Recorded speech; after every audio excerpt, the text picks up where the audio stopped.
عثمان بھائی پچھلے دنوں میں ایک دوست ہیں ماشاءاللہ بڑے اچھے میرے بڑے پیارے دوست ہیں ڈی ایس پی ہیں. تو ایک محفل میں بیٹھا تھا, وہاں دیگر بھی کچھ ڈی ایس پی بیٹھے ہوئے تھے. تو بات ہو رہی تھی ہمارے معاشرے کے اوپر کہ کرائم بڑھتا جا رہا ہے. تو میں نے ان سے سوال کیا, سب سے متفقن علیہ, میں نے کہا کہ آپ لوگ مجھے بتائیں, آبزرویشن آپ لوگوں کی زیادہ ہے کیونکہ کرمنل سے آپ لوگ انٹریکٹ بھی کرتے ہیں اور لوگ آپ سے آ کے شکایات بھی کرتے ہیں, کمپلینٹس بھی کرتے ہیں. میں نے کہا روٹ کاز کیا ہے ہمارے معاشرے میں اتنی تیزی سے کرائم بڑھنے کی, روٹ کاز کیا ہے؟ تو بڑا زبردست انہوں نے جواب دیا. انہوں نے کہا کہ ایک تو ہمارا جو فیملی سٹرکچر ویک ہوتا جا رہا ہے نا, بچوں کو توجہ نہیں مل رہی, یا آپس میں لڑائی جھگڑے بہت ہیں, یا ایک دوسرے کے ساتھ تلخ رویہ وغیرہ وغیرہ. دوسرا جو بڑھتی ہوئی مادہ پرستی ہے, گریڈ. اور پھر انہوں نے مثال دی جس سے میری روح کام گئی. انہوں نے کہا کہ میں آپ کو ایسی ایسی باتیں بتاؤں کہ ہم نے اولڈ لاہور میں ایک مرلے کا گھر 3 منزلہ, اس پہ قتل ہوتے دیکھے. ایک مرلہ کیا ہوتا ہے عثمان میں؟ مطلب یہ جس اسٹوڈیو میں ہم بیٹھے ہیں شاید اس کا بھی ہاف ہو. ایک مرلہ, اللہ اکبر. ایک مرلے پہ لوگ بھائی بھائی کا قتل کرنے پہ آ جاتے ہیں. پھر عشق مشوقی کے چکر میں لوگ ایک دوسرے کو مرانے پہ جو ہے وہ آ جاتے ہیں. تو کرکس ان کا یہ تھا کہ بڑھتی ہوئی مادہ پرستی اور فیملی سٹرکچر کا ویک ہونا. ابھی عثمان بھائی ریسنٹ واقعہ ہوا مری کا, کتنا افسوسناک واقعہ ہوا, جو اس چیز کی عکاسی کرتا ہے کہ ہمیں گریڈ کتنی زیادہ بڑھتی جا رہی ہے, لالچ کتنی زیادہ بڑھتی جا رہی ہے. جو بھی تھا اتھارٹیز کی نیگلیجنس تھی, یا لوگ وہاں پہنچ گئے بغیر پلاننگ کے, چلو لوگوں کو بھی تھوڑا احساس کرنا چاہیے تھا, وہ الگ ریزنز اپنی جگہ موجود ہیں. لیکن جو رویہ دیکھنے کو ملا عثمان میں, وہاں پر جو قیمتیں بڑھائی گئیں, اس سچویشن کا باقاعدہ فائدہ اٹھایا گیا بجائے کہ کچھ ہیلپ کی جاتی, ہیلپ نظر آتی. یہ ساری چیزیں دیکھ کے کبھی کبھی تو عثمان بھائی مایوسی بھی ہونے لگتی ہے کہ پتہ نہیں ہمارے بچوں کا آگے, ہمارے بچے کس طرح کے معاشرے کا حصہ بننے جا رہے ہیں, اور کیوں آخر حسد, لڑائی جھگڑا اور انا, پھر ظاہر ہے کہ جیسے میں نے بات کی کہ قتل کر دینا چھوٹی چھوٹی بات پہ, اور پھر گریڈ. کیا کرے گا انسان؟ یہ ساری چیزیں کہاں لے کر جائے گا انسان؟ کیا خیال ہے آپ کا؟ ولی بھائی مری کی آپ بات کر رہے ہیں, میں تو ایک ویڈیو سن رہا تھا, اس میں بتا رہے تھے, پتہ نہیں بات صحیح ہے کہ نہیں, وہ بتا رہے تھے کہ ایک مرغی کا انڈا وہ 500 کا یا 1000 روپے کا شاید دے رہے تھے. میں نے بھی سنا ایسی بات. ٹھیک ہے, اس طرح کی باتیں بھی سنی ہیں, شاید آپ نے بھی سنی ہو کہ کچھ لوگ شاید برف خود پھینکتے تھے. اب دیکھیں یہ دیکھی نہیں ہے بات, یہ سوشل میڈیا پہ ویڈیو میں بھی دیکھنے کو ملا, سننے کو ملا. تو اگر تو ایسا ہی تھا تو یہ تو بہت غلط بات ہے. تو وہ ایک بھائی مجھے کہتے 1000 روپے کا انڈا. میں نے کہا یار ہو سکتا ہے وہ چاندی کا ہو, آپ نے چیک تو نہیں کیا نا. تو یعنی انسانیت پہلے. ایک طرف ہم وہ قرآن پاک کی آیت سناتے ہیں نا کہ جس نے ایک جان کو بچایا, اس نے پوری انسانیت کو بچایا. ٹھیک ہے, ایک طرف یہ ہے.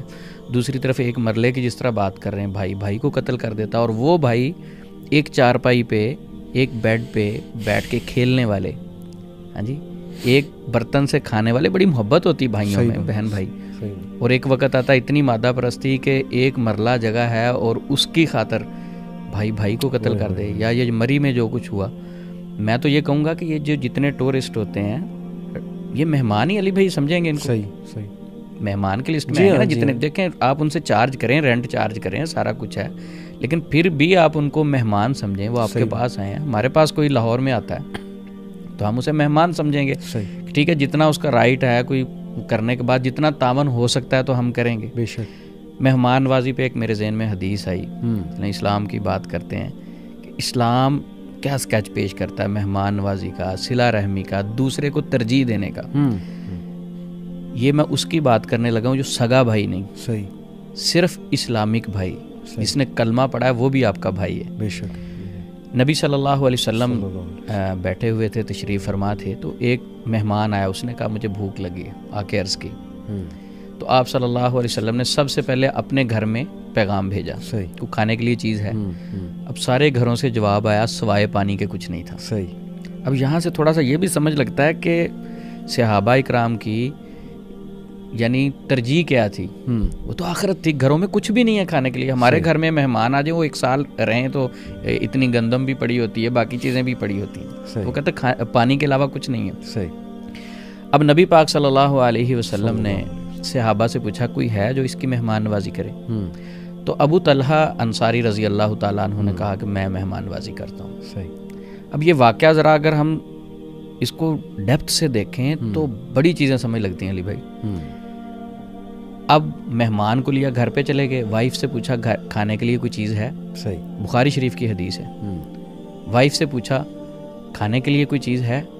تو وائف نے کہا صرف اتنا کھانا ہے جو بچے کھا لیں گے, کھانا تو ہے ہی نہیں ایکسٹرا, تو آپ مہمان لے آئیں. تو ہمارے نارمل ہو وہ کہیں گھر کے لیے کھانے کا تو کچھ ہے نہیں, تم ساتھ مہمان بھی لے آئے. ایسے ہی. لیکن وہ صابرہ خواتین تھی. تو وہ خاتون کہتی بچوں کے علاوہ کچھ نہیں, یعنی ان کے کھانے کے لیے کچھ پڑا ہے. تو انہوں نے کہا اچھا ایسے کرو, دیا جلاؤ, کھانا بناؤ, اور اس کے بعد جب کھانا رکھ دو گے مہمانوں کے سامنے تو بہانے سے اٹھنا, وہ دیا بجھا دینا, اور مہمانوں کو ہم کھانا کھلائیں گے. تو اس میں یہ بھی ہم کہہ سکتے ہیں کہ یعنی وہ ساتھ بھی بیٹھے رہے. دیا بجھانے کا مقصد تھا کہ مہمان فیل کریں گے ہمارے ساتھ کھانا کھا رہے ہیں. تو مقصد ان کا یہ تھا کہ مہمان ہمارے پیٹ بھر کے کھانا کھائیں, انہیں لگے کہ یہ بھی ساتھ شریک ہیں, یہ بھی ساتھ شریک ہیں. یعنی وہ منہ ہلاتے رہے, یا اس طرح کا ماحول انہوں نے بنائے رکھا کہ ہم بھی آپ کے ساتھ کھا رہے ہیں, تاکہ مہمان سیر ہو کے کھانا کھائیں. اچھا, انہوں نے جب کھانا کھا لیا تو یہ سارا منظر اللہ رب العزت دیکھ رہے تھے. تو قرآن پاک میں وحی نازل ہوگی نبی پاک پر.